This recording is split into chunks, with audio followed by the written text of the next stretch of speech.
Hello everyone, this is the solution to the financial statement math assignment, and this is my first time doing this.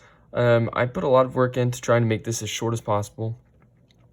I'm going to send out a survey after this, and it's going to ask you whether or not I provided enough information on both the introduction video and this video as well. So if you could please, it'll also give you a spot to just leave general comments. If you could please just fill it out. It'll take literally 30 seconds. Really appreciate it. I really am trying to help y'all and make sure that y'all are prepared for this class. So let's get into it. So first of all, if you remember in the introduction video, there were two things that I told you you needed to do.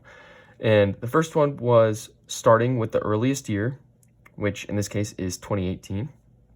And the second thing was the order that the financial statements were created in. And so financial statements go from the income statement to the retained earnings to the balance sheet to the statement of cash flows. So each one of these has something that flows into the next. Income statement, the net income flows into retained earnings. And from retained earnings, ending retained earnings flows into the balance sheet.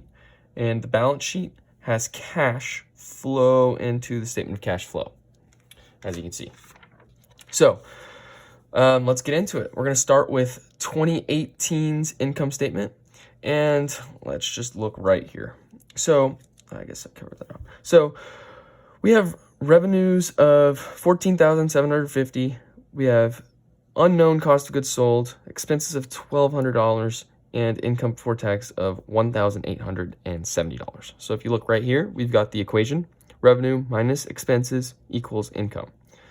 And after that point, it is just simple algebra. 14,750 minus x minus 1,200 equals 1,870. And you just keep simplifying it down. I know it sounds really kind of dumb that we're all in college and, we've been trucking along and you think you can do it in your head, but I really, really recommend writing down the equations. It can save you even just a couple of points. If it can save you even just a couple of points, it's worth your time. And once you distill it all the way down, you get the value of 11,680. Moving along, we've got net income, and this is simply the income before taxes minus income taxes. Income taxes are just another expense. And you end up with $1,215 for your overall net income for 2018. Now, that number, again, just slides right down into net income for the statement of retained earnings. But you could also, if you wanted to go the long way, calculate it out using the retained earnings formula. So beginning retained earnings is 2,680 plus net income, which we don't know, minus dividends, 70, equals ending retained earnings of 3,825. Again, if you distill that formula all the way down, you end up with $1,215. So now we're going to move into the balance sheet. So starting off, we have everything for total assets except for cash. And so total assets is exactly what the name implies. It is the sum of all the assets of a company. So X, which is cash, unknown, plus 1,316 plus 11,104 equals 13,600. And when you do the math, you get 1,180. And another thing that I would like to make note of, balance sheet is as of December 31st. Okay, so it's very end of the year and it's a snapshot. So it's just that day. Okay, so you take a picture on that day and this is what the company has in total. You probably won't need to know that until later, but it might help you out. Okay, so now moving on to total liabilities. Much like total assets, this is just a summation of all the liabilities a company has. These financial statements are very well labeled, so most of the time you can figure out what you need just by the titles. So 5,660 plus 3,370 plus 180 equals what? 9,210. Now, moving into retained earnings. So there's two ways you could do this. The easy way, which is just simply going back to the statement of retained earnings, which is again why you do it in this order. And you could take this 3,825 number and you could move it right here. Or if you really wanted to work it out, again, total stockholders' equity is the summation of all items in stockholders' equity. So you have common stock, retained earnings, and other stockholders' equity. So if you did want to do it the long way, you could do 425 plus an unknown plus 140 equals 4,390, and that would get you the same answer. One of the coolest things about the financial statements is there are so many ways that you could come to the right answer. This assignment, actually, if you took out every single value that is shaded, you could still complete the financial statements, which is pretty cool.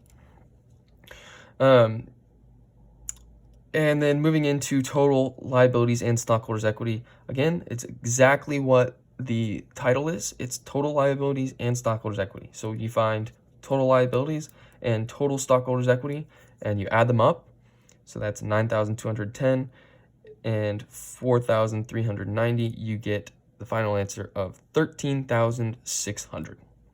Now moving into the statement of cash flows. This is the most difficult financial statement for a lot of people, myself included.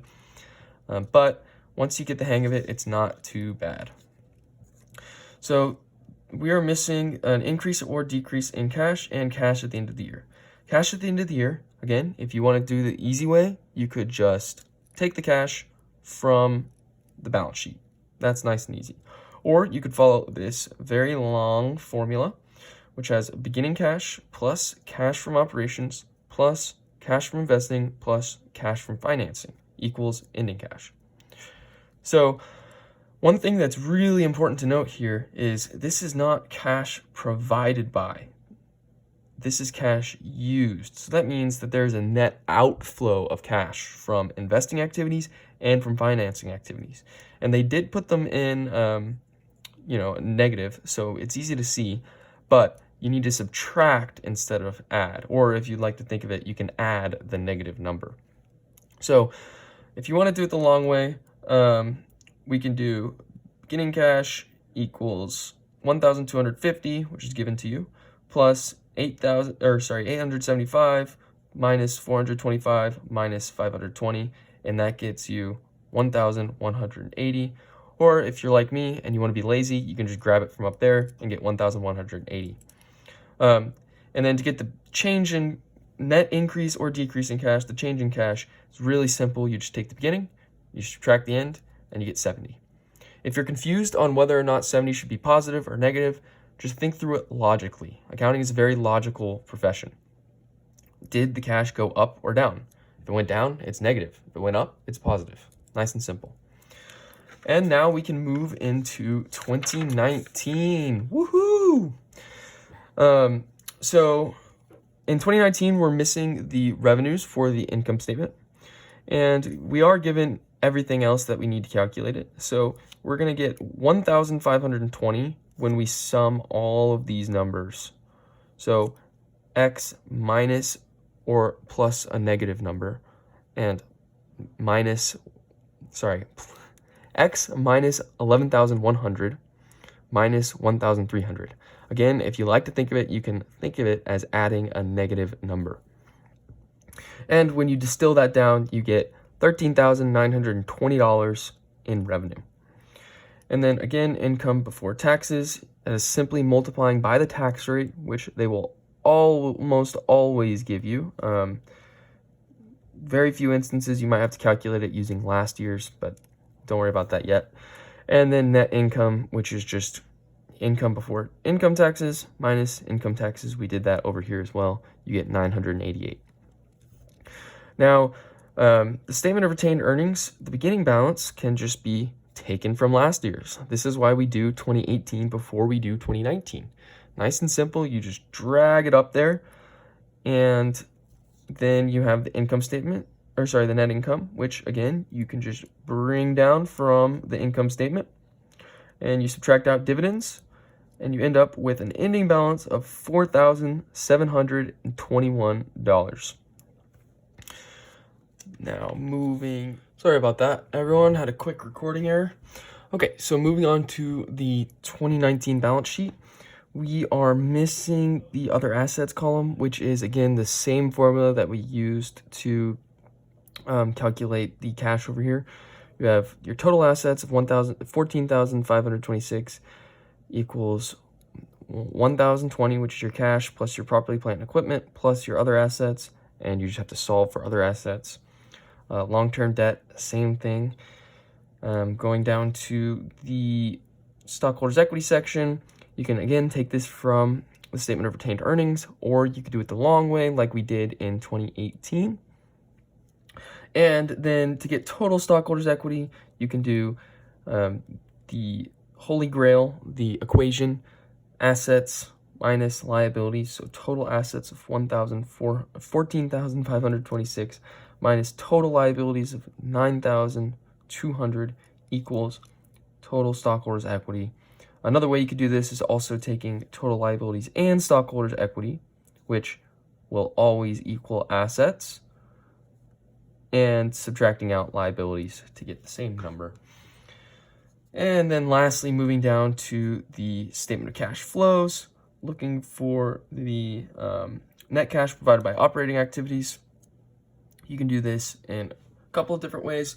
The easiest way by far is to grab the cash at the end of the year from the balance sheet. Remember, you can just grab that from up there, and then use the formula, which is beginning cash. That comes from last year's ending cash plus x plus x, because we don't know that yet, minus 270 minus 520 equals your ending cash. So that's just using the formula. Another way you could do it is you could actually, the sum of these three numbers right here, right there, will give you the increase or decrease in cash. So whichever way you think is easiest, that is up to you to choose. But that's all I've got for you. Again, I've worked pretty hard to make this as short as possible and as informative as possible. Please fill out the survey. It'll just take a couple seconds of your time. And if you have any questions, please let me know. Again, I'm really here to help you. So thanks.